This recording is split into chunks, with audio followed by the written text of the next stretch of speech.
Factory of 426. So 426, it can be written as 2 times 213. 2 times 213 mean 426.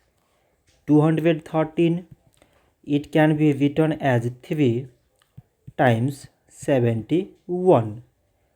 3 times 71 mean 213. So now we select the prime numbers in all these numbers. So prime numbers here is 2, 3 and 71.